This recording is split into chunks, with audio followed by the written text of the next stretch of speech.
माननीय उपाध्यक्ष महोदय कर्तन प्रस्तावर समर्थनत मैं दुआषार कम बाजेट एजुकेशनर कारण जिखिनि दिया होइसे হয় टोटेल बाजेटर भालेखिनि पैसा दिया होइसे प्रयोजन हले आरो बेसी बाजेट दिले आमी ভাল पाम आरो प्रयोजन आछे बुली मैं अनुभव करूँ किन्तु इतिमध्ये आमार माननीय सदस्य कोৱাৰ दरे ठीक ठाक मते किन्तु डिपार्टमेंट चलि थका नाइ एटु मैं अकल এই सरकारक नकওঁ एटु एटा कन्टिन्यू प्रसेस আজি एजुकेशनर आमार जी अवस्था जी अवस्थानत आमी अखम आसु माननीय अध्यक्ष महोदय गोटे भारतवर्षर भितरत आमार इच्छा आम सकलो 126 जन विधायक आमी विचारू टप 5 भितरत आमार स्टेटखन आहक तार कारणे आमी सकलो डिपार्टमेंटকৈ बेसी जोर आमी एजुकेशनत দিব লাগিব सब डिपार्टमेंटर काम आमी करिब লাগিব किन्तु एजुकेशन आमी जदि एजुकेटेड নহও शिक्षा जदि नाथाके एতিয়াও যদি 26 নম্বৰ পজিশনত ভাৰতবৰ্ষৰ ভিতৰত আমি থাকিব লগা হয় তেতিয়া টপ 10 লৈকে যাবলৈ হলে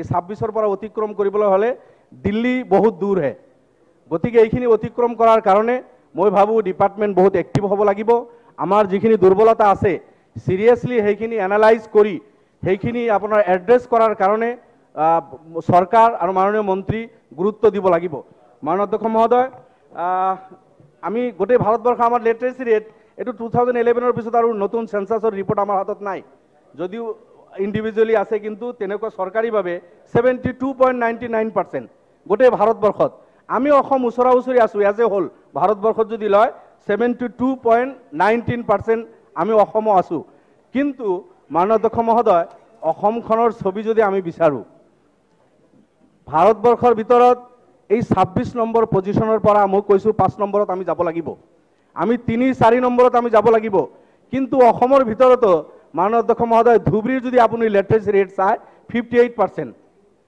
ধুবৰীৰ লিটাৰেসি ৰেট যদি আমি চাও 58% কামৰূপ মেট্ৰ 88% ভাল কথা 88 নহয় আমি 90-95 লৈকে কামৰূপ মেট্ৰ লৈ যাব লাগিব শিৱসাগৰ 82% যোৰহাট 82% মোটামুটি এটা লিটাৰেসি ৰেট আমাৰ ভাল কিন্তু বৰপেটা ডিস্ট্ৰিক্টৰ লিটাৰেসি ৰেট মাননীয় অধ্যক্ষ মহোদয় 63 চিৰাং ডিস্ট্ৰিক্ট 63 দৰং 63 কোকৰাঝাৰ ওদালগুৰি 65 আমাৰ অসমৰ যেটো সাক্ষৰতাৰ হাৰ লিটাৰেসি ৰেট তাতকৈ আমি চিৰাং ওদালগুৰি কোকৰাঝাৰ বৰপেটা দৰং ধুবৰী বহুত তলত এতিয়াও 10 পয়েন্ট আমি তলত আছো গতিকে এইখিনি অতিক্ৰম কৰিবলৈ হলে নিশ্চয় আমি এই ডিস্ট্ৰিক্ট বিলাকত কনসেন্ট্ৰেশন দিব লাগিব আৰু ইয়াৰ যি সমস্যা আছে সমস্যাখিনি সমাধান কৰিব লাগিব মাননীয় অধ্যক্ষ মহোদয় মাননীয় মন্ত্ৰী কেইদিন আগত আপোনাৰ বিধানসভাত যেটো ডাটা দিছে শিক্ষা বিভাগত গ্ৰেড 1 ৰ পৰা গ্ৰেড 4 লৈকে 50,465টা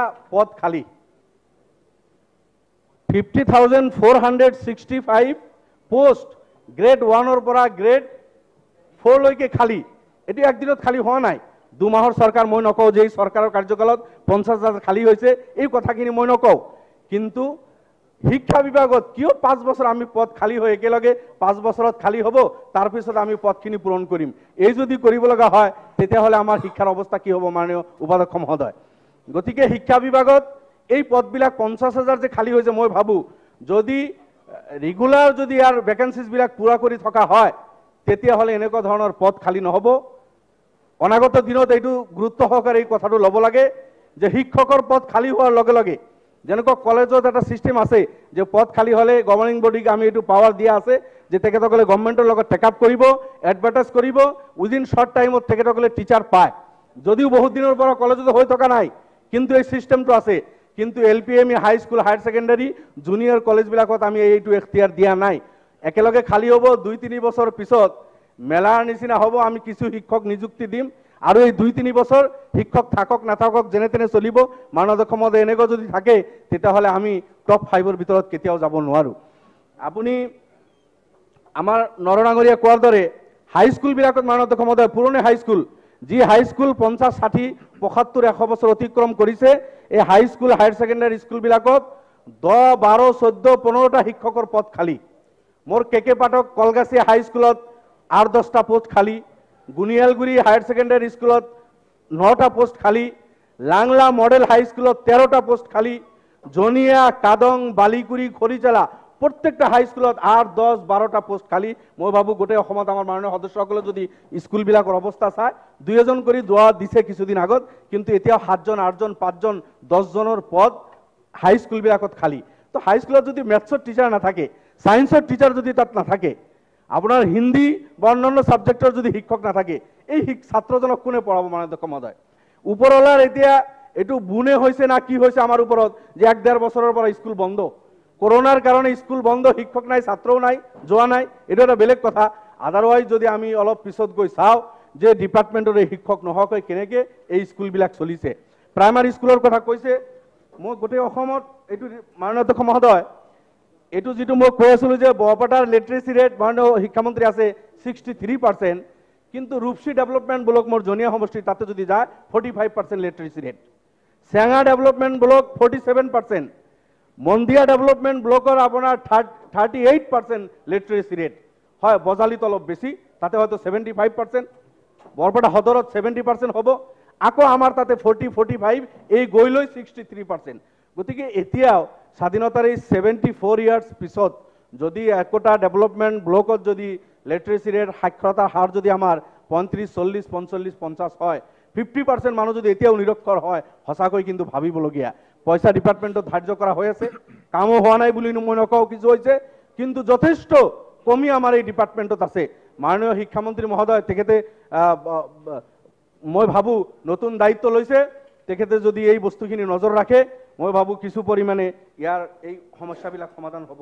মাননীয় অধ্যক্ষ মহোদয়, এতিয়া হয়তো মন্ত্রী মহোদয়টো ক'ব 22,000 শিক্ষক নিযুক্তি দিব বুলি এটা তেখেতসকলে সিদ্ধান্ত লৈছে। সরকারি সিদ্ধান্ত লৈছে কেবিনেটত 22-23 হাজাৰ শিক্ষকৰ পদ পূৰণ কৰা হব। কিন্তু মই ভাবো এতিয়াও 22-23 হাজাৰ শিক্ষকৰ পদ পূৰণ কৰাৰ পিছতো বহুত পদ খালি থাকিব। আৰু অকল শিক্ষক নহয়, এই শিক্ষকসকলক চোৱা চিতা কৰাৰ কাৰণে গ্ৰেড 1ৰ পৰা যিবিলাক দায়িত্বশীল ব্যক্তি, সেইবিলাক পদো যাতে পূৰণ কৰা হয়, সময়মতে চোৱা হয়। মই তাৰ এটা এক্সাম্পল দিছোঁ আপোনাক। মাননীয় অধ্যক্ষ মহোদয়, সরকারে দিয়া আমার এই ডিআরএসসি রিপোর্ট দিয়া তথ্য হিসাবে এটা রিপোর্ট আপনি চাওক।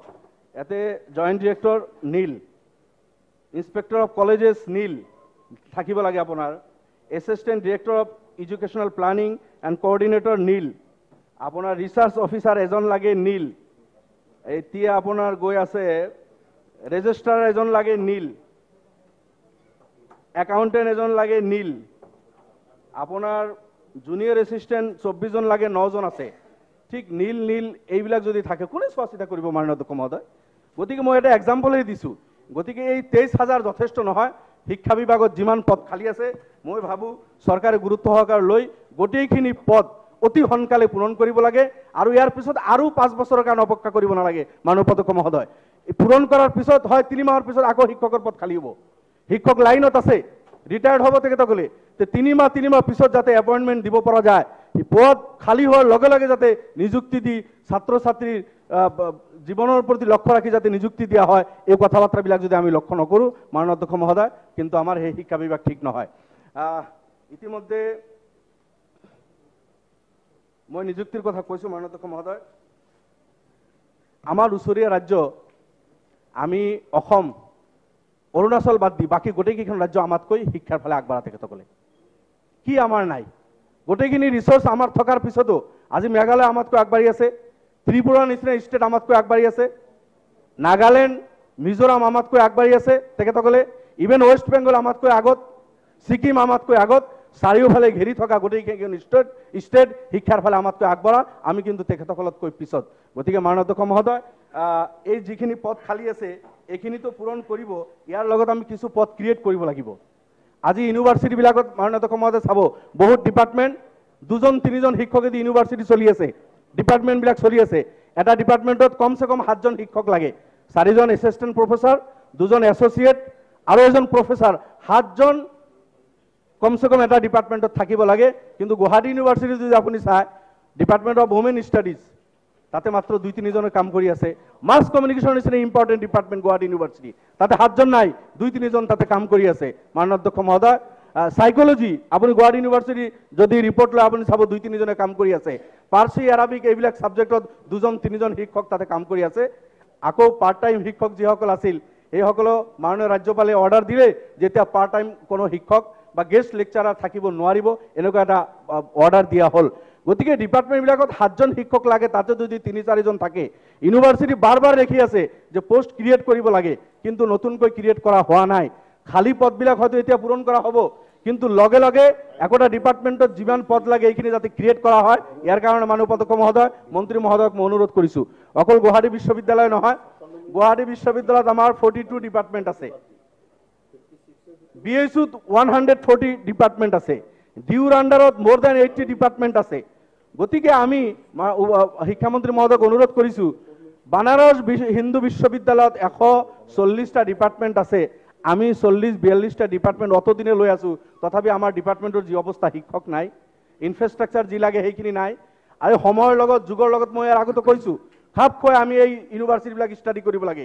নেহৰু ইউনিভাৰ্চিটি, DU, আপোনাৰ আৰু যি ভাল ইউনিভাৰ্চিটি ভাৰতবৰ্ষত আছে, কি ডিপাৰ্টমেণ্ট আমি আৰু নতুনকৈ ইন্ট্ৰডিউচ কৰিব পাৰোঁ, এই কথা বাৰ্তাবিলাকো চৰকাৰে চিন্তা কৰিব লাগিব, যদি আমি টপ 5 ষ্টেটৰ ভিতৰত আমাৰ ৰাজ্যখনক আমি লৈ যাব বিচাৰোঁ। আদাৰৱাইজ মুখত কৈ থকা হ'ব, এইটো জুমলা থাকিব, কিন্তু কাম নহ'ব। মাননীয় অধ্যক্ষ মহোদয়, ডিব্ৰুগড় ইউনিভাৰ্চিটিৰ পৰা আৰম্ভ কৰি নতুন আমি কিছু ইউনিভাৰ্চিটি ঘোষণা কৰিলোঁ। ডিব্ৰুগড়টো পুৰণা, কটন বিশ্ববিদ্যালয়, কেইটা ডিপাৰ্টমেণ্ট তাতে আছে, গুৱাহাটী আৰু ডিব্ৰুগড়ৰ সমকক্ষ হিচাপে লৈ যোৱাৰ কাৰণে বাকী ডিপাৰ্টমেণ্টবিলাক যাতে তাতে ইন্ট্ৰডিউচ কৰা হয়, এইটোক চৰকাৰৰ ওচৰত মোৰ আবেদন থাকিল।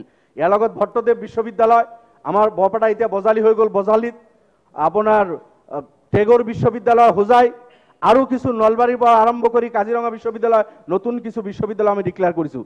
বিশ্ববিদ্যালয় ডিক্লেয়াৰ কৰি পইচা কিছু দি বাজেটত ধাৰ্য কৰি বিল্ডিংটো বনাই দিয়া যথেষ্ট নহয় মাননীয় অধ্যক্ষ মহোদয়। বিশ্ববিদ্যালয় অকল বিল্ডিঙৰ নাম নহয়, তাতে ডিপাৰ্টমেণ্ট থাকিব লাগিব, তাতে শিক্ষক এণ্ড ষ্টুডেণ্ট হ'ব লাগিব। গতিকে আমাৰ এই নতুন ঘোষণা কৰা বিশ্ববিদ্যালয়বিলাকতো যাতে ডিপাৰ্টমেণ্টবিলাক তাতে খোলা হয়, পোষ্ট ক্ৰিয়েট কৰা হয়, ছাত্ৰ ছাত্ৰী সেই অঞ্চলৰ পঢ়াৰ যাতে এটা সুবিধা পায়। গতিকে নতুনকৈ ঘোষণা কৰি বিল্ডিং বনাই দিয়াটো যথেষ্ট নহয়। মইতো মাননীয় মন্ত্ৰী মহোদয়ক অনুৰোধ কৰিছোঁ এই বিষয়ে গুৰুত্ব দিব লাগে। ইয়াৰ লগত আমাৰ কলেজবিলাক, অসমৰ এই বিশ্ববিদ্যালয় আণ্ডাৰ যি ডিগ্ৰী কলেজ আছে, এই কলেজবিলাকত যদি আমি লক্ষ্য কৰোঁ, সেইকেইটা ডিপাৰ্টমেণ্টে আমাৰ, ইভেন জিঅ'গ্ৰাফি ডিপাৰ্টমেণ্ট ইমান ইম্পৰ্টেণ্ট, কেইখন কলেজত আমাৰ আছে। গুৱাহাটী ইউনিভাৰ্চিটিৰ আণ্ডাৰত বিচাৰি ফুৰিব লাগে, জিঅ'গ্ৰাফি যদি কোনো ষ্টুডেণ্ট পঢ়ে বুলি তুমি তাতে যোৱা, জিঅ'গ্ৰাফি ডিপাৰ্টমেণ্ট আমাৰ নাই। এনেকুৱা বহুত ডিপাৰ্টমেণ্ট আমাৰ হাতত নাই। মাননীয় অধ্যক্ষ মহোদয়, মই এটা এক্সাম্পল দিছোঁ। গতিকে আপোনাৰ সেই এছামিছ, ইংলিছ, হিন্দী, আপোনাৰ education, economics, political science, chemistry, biology, physics, botany, এইকেইটা মেথছ আৰু 2-এটা ছাবজেক্ট, এইখিনি ছাবজেক্টে আমাৰ কলেজবিলাকত আছে। গতিকে আমি বেলেগ যি টপ 5ত থকা ষ্টেটবিলাকৰ কলেজবিলাকত যি ডিপাৰ্টমেণ্ট চলে, সেইখিনি আমাৰ শিক্ষা বিভাগৰ বিষয়াসকলক তাতে পঠাই তাতে ষ্টাডি কৰি তেনেকুৱা ধৰণৰ মাননীয় মন্ত্ৰী মহোদয়ক মই অনুৰোধ কৰিছোঁ, আমাৰ কলেজবিলাকতো তেনেকুৱা পোষ্ট ইন্ট্ৰডিউচ কৰিব লাগে। দুখেৰে ক'ব লাগে, এই যুগত ছায়েন্স এণ্ড টেকনলজিৰ যুগ, কিন্তু কম্পিউটাৰ এডুকেশ্যন আমাৰ কি অৱস্থাত চলিছে। কলেজবিলাক, স্কুলত মাননীয় উপাধ্যক্ষ মহোদয়, আমাৰ হাইস্কুলবিলাকত temporary post, contractual basis, permanent নহয়, কণ্ট্ৰেকচুৱেল বেচিছ আমি কম্পিউটাৰ শিক্ষকক নিযুক্তি দিছিলোঁ, তথাপি এতিয়াও বহুত হাইস্কুলত সেই শিক্ষকসকলক আমি নিযুক্তি দিয়া নাই। কিছু শিক্ষক তেখেতসকলে কাম কৰিছিল, অৰ্হতাৰ ভিত্তিত তেখেতসকলক নিযুক্তি দিয়া হৈছে, আৰু কিছুমানৰ অৰ্হতা নাই বুলি আমি তেখেতসকলক নিযুক্তি দিয়া নাই। এতিয়া তেখেতে অৰ্হতা সম্পন্ন হৈছে, তেখেতে কোৱালিফাইড হৈছে তেখেতসকল। মই ভাবোঁ সেই শিক্ষকসকলকো নিযুক্তি দি কম্পিউটাৰ এডুকেশ্যনৰ প্ৰতি জোৰ দিব লাগে। আজি কেৰালাত যাওক, প্ৰাইমাৰী LP স্কুলত আপোনাৰ কম্পিউটাৰ এডুকেশ্যন ইন্ট্ৰডিউচ কৰিছে। আমাৰ অসমতো প্ৰাইভেট স্কুল যিবিলাক আছে, DPS, NPS বা ইত্যাদি আৰু কিছুমান স্কুলত ক্লাছ 1ৰ পৰা তেখেতসকলে কম্পিউটাৰ পঢ়াই আছে। আৰু আমাৰ চৰকাৰী স্কুলত আমি হাইস্কুল, কলেজতেই চিন্তাটো কৰিব পৰা নাই, যদিও আছে, কিন্তু সেইখিনি আমি ঠিক ঠাক মতে এইখিনি আগুৱাই লৈ যাব পৰা নাই। গতিকে মন্ত্ৰী মহোদয়ৰ প্ৰতি মোৰ অনুৰোধ যে কলেজবিলাকত, স্কুলবিলাকত এই ছাবজেক্টবিলাকৰ প্ৰতি যাতে গুৰুত্ব দিয়া হয়, এইখিনি মোৰ অনুৰোধ থাকিল। শিক্ষা মাননীয় উপাধ্যক্ষ মহোদয়, এইখিনিতো স্কুলবিলাকৰ কথা মই কৈছোঁ, 23,000 নিযুক্তি দিব। আমাৰ এই শিক্ষকসকল ট্ৰেইন হ'ব লাগে, তাৰ কাৰণে BEd কলেজ আমাৰ আছে, 10-12খন BEd কলেজ মাত্ৰ আছে। মাননীয় উপাধ্যক্ষ মহোদয়, গোৱালপাৰা BEd কলেজ শিক্ষকৰ অভাৱত ৰিকগনিশ্যন কেঞ্চেল কৰা হৈছে।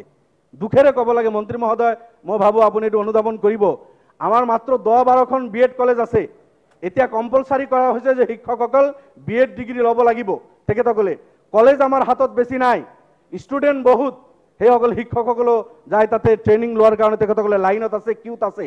কিন্তু আমাৰ শিক্ষকৰ অভাৱত 2-3 বছৰৰ পৰা গোৱালপাৰা বিএড কলেজ তাতে তলা লাগি আছে, আমি শিক্ষক নিযুক্তি দিব পৰা নাই।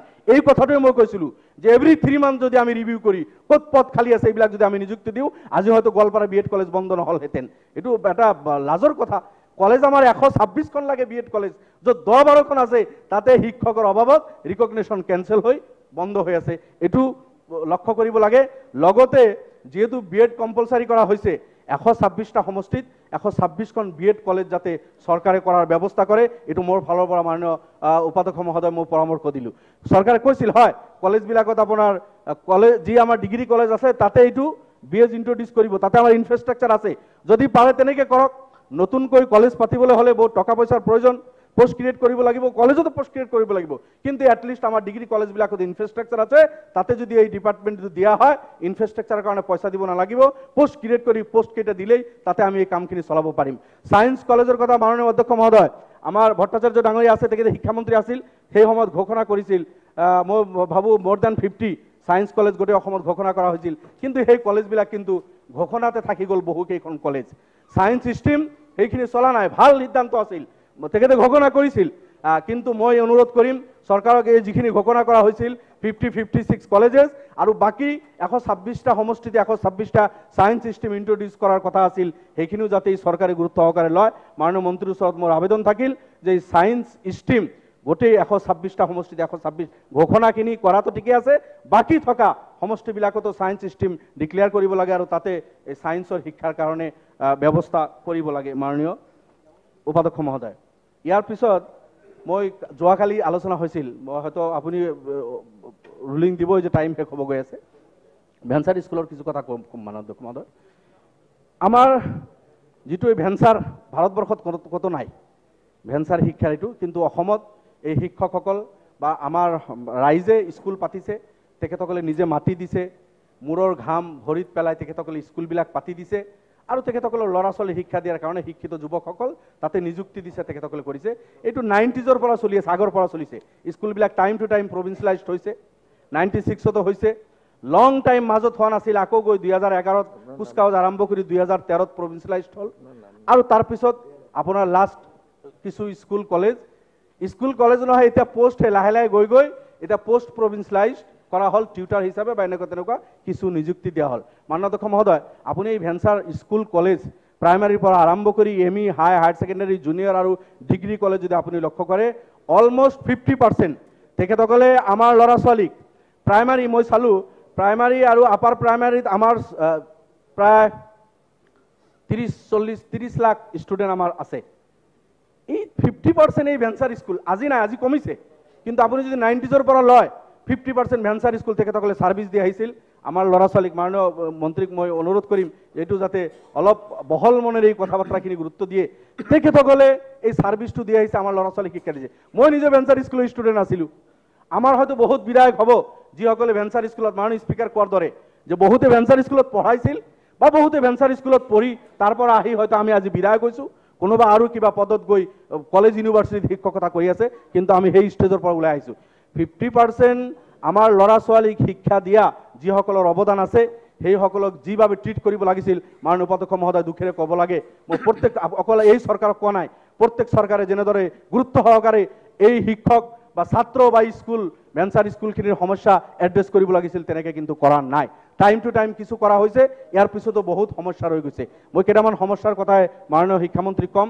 প্ৰাইমাৰী স্কুল কিছুমান জেনুইন স্কুল, তেখেতসকলে লং বেক তেখেতসকলে পঢ়াই আছে, কিন্তু অলপ ডাইচৰ প্ৰব্লেম, ডাইচ তেতিয়া ইমান ইম্পৰ্টেণ্ট নাছিল। ডাইচ কোডটো আপোনাৰ সেই বিঅ' অফিচৰ পৰা দিয়ে, কেতিয়াবা নিদিয়ে, তেতিয়া নাছিল যে প্ৰভিন্সিয়েলাইজেশ্যন এক্টত এই কথাটো লগাই দিয়া হ'ব, এই কথাটো তেতিয়া নাছিল। গতিকে এই ডাইচৰ কাৰণে জেনুইন কিছু স্কুল তাতে লেফ্ট আউট হৈ আছে, এইখিনিৰ যাতে গুৰুত্ব দিয়া হয়। এমই স্কুল মাননীয় উপাধ্যক্ষ মহোদয়, শিক্ষামন্ত্ৰীক কম মই, এমই স্কুল 11-2006ৰ আগত প্ৰভিন্সিয়েলাইজেশ্যন এক্টৰ আওতাত আনিল।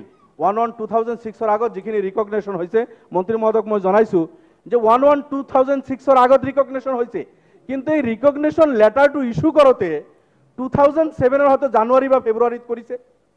ৰিকগনিশ্যন 11/2006 আগতে হৈছে বাবু আমাৰ মাননীয় সদস্যৰ সমষ্টি যেনেকৈ স্কুল আছে আপোনাৰ সময়টো শেষ হৈ আছে আপুনি কনক্লুড হয় মই 2-4 মিনিটত শেষ কৰিম মাননীয় উপাধ্যক্ষ মহোদয় যদি আপোনাৰ লিখা আছে সাবমিট কৰি দিলেও উই ক্যান একসেপ্ট ইট তো ইস্যু ডেটৰ কাৰণে বহুত স্কুল মাননীয় অধ্যক্ষ মহোদয় এমই স্কুল ইস্যু ডেটৰ কাৰণে সেই সকলক ইয়াৰ পৰা বঞ্চিত কৰা হল অথচ একে সময় ৰিকগনিশ্যন হৈছে একে সময় স্কুল পাতিছে ঠিকঠাক মতে স্কুল চলিছে জাস্ট ৰিকগনিশ্যন লেটাৰটো অফিচৰ পৰা ইস্যু কৰোতে 1 মাহ 2 মাহ দেৰি হোৱাৰ কাৰণে এই শিক্ষকসকল কিছুমানে 25 বছৰ ৰিটায়াৰ্ড হ'ব কিছুমানে 22 বছৰ 25 বছৰ 28 বছৰ পঢ়ালে সেই সকলক বঞ্চিত কৰা হৈছে মই ভাবো চৰকাৰে এটো পজিটিভলি লৈ এই সমস্যাটো যাতে এড্ৰেছ কৰে আৰু তেখেতসকলক কনসিডাৰত লয় ইয়াৰ পিছত মাননীয় অধ্যক্ষ মহোদয় 2013 ত যেতিয়া স্কুল প্ৰভিন্সিয়েলাইজ কৰা হল এমই স্কুলত মন্ত্ৰী মহোদয় তেতিয়া 5+ আৰু 6+ আছিল এমই স্কুল বিলাকত এমই স্কুল 5+ এমই মাদ্ৰাসাত আপোনাৰ 6+ শিক্ষক নিযুক্তি দিয়া হৈছিল কিন্তু আকৌ যেতিয়া আমি লেটেস্ট স্কুল ললো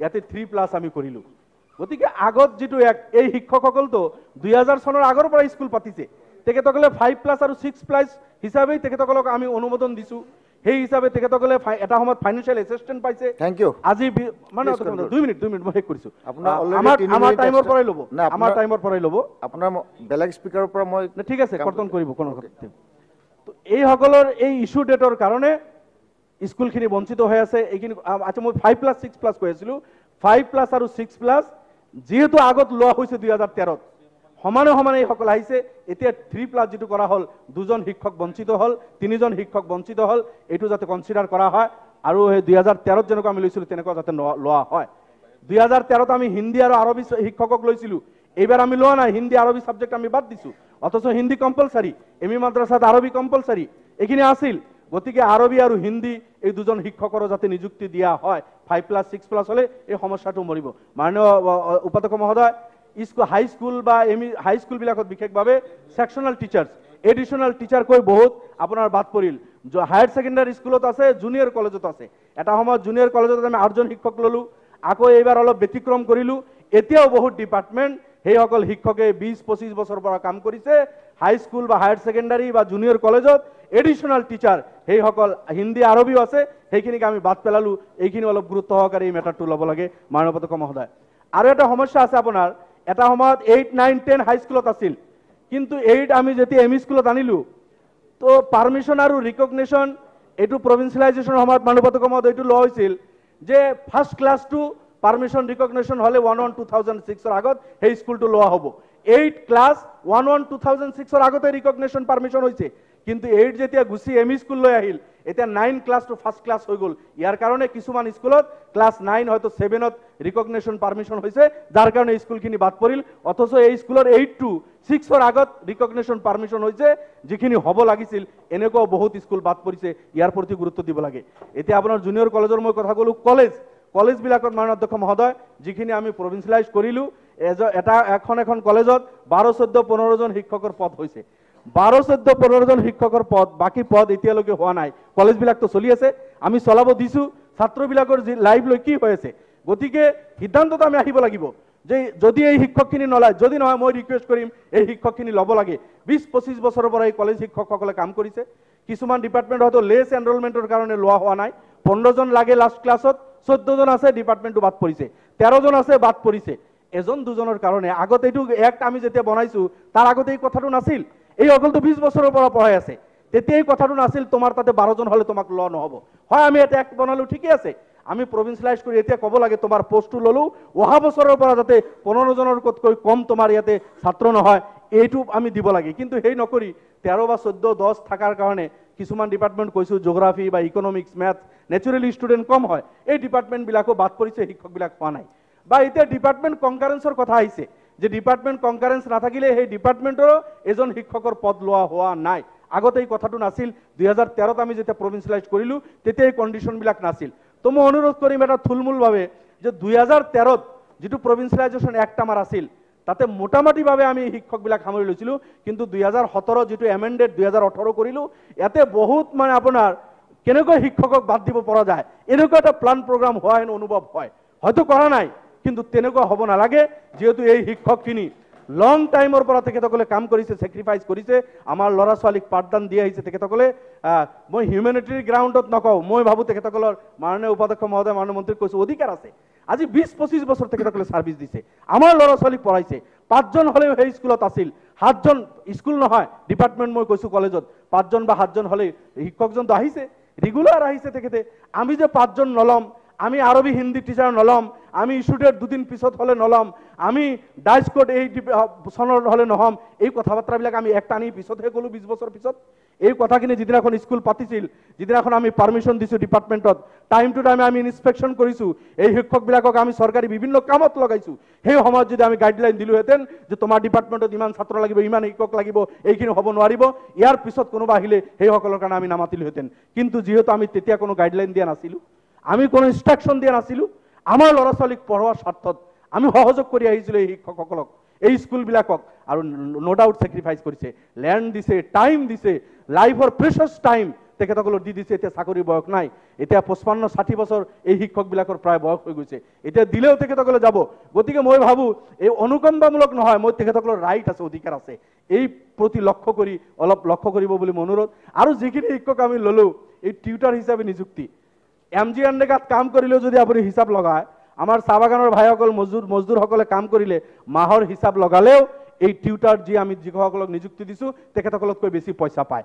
গতিকে শিক্ষক 20-25 বছৰ আমাৰ ল'ৰা ছোৱালীক পঢ়ালে, আমাক বহুতক পঢ়ালে, আমি বিধায়ক MP হ'লোঁ, সেইসকলক এই টিউটাৰ বনাই এনেকুৱা ধৰণৰ, মই ভাবোঁ এইটো খুব জাষ্টিছ হোৱা নাই। মই মন্ত্ৰী মহোদয়ক অনুৰোধ কৰিছোঁ, টিউটাৰ নহয়, এইসকলক আপগ্ৰেড কৰি ফুল ফ্লেজ টিচাৰৰ মৰ্যাদা তেখেতসকলক দিব লাগে, এই কামটো কৰিব লাগে মাননীয় উপাধ্যক্ষ মহোদয়।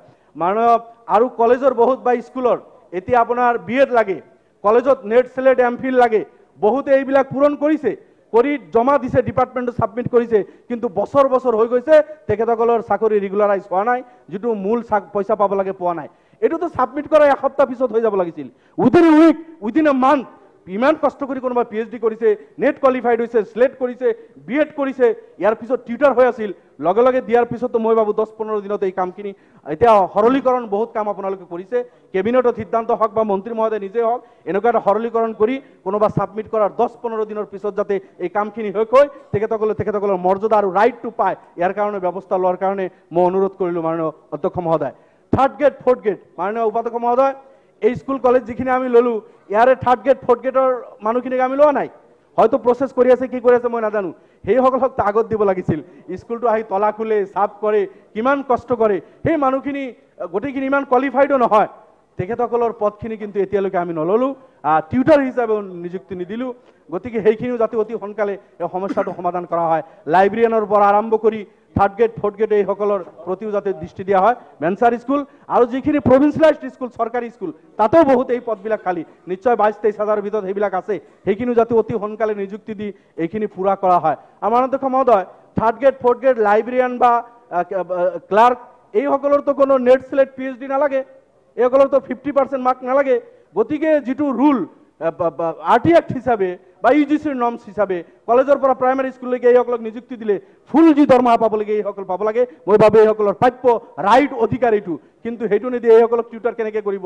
ইয়াততো 50%ৰ অভাৱ নাই, নেট স্লেটৰ কণ্ডিশ্যন নাই, একো নাই এইসকলৰ। কিন্তু হয়তো আপুনি এইটো ক'ব পাৰে যে শিক্ষকৰ দৰমহা 8,000, এইসকলক কেনেকৈ 16,000 দিম? শিক্ষকজনক 8,000ৰ পৰা 22,000 আমি কেনেকৈ দিব পাৰোঁ? তেনেকুৱা পৰিকল্পনা চৰকাৰে যদি ইচ্ছা কৰে নিশ্চয় কৰিব পাৰিব। আৰু আপোনাৰ এই কলেজবিলাকত এটা সময়ত আছিল আপোনাৰ, মই যদি ভুল কোৱা নাই, 96 या 98 এনেকুৱা আছিল, ইয়াৰ আগত নেট স্লেট PhD কম্পালচাৰী নাছিল, মষ্ট প্ৰবাবলি 2004লৈকে BEd এইবিলাক কম্পালচাৰী নাছিল।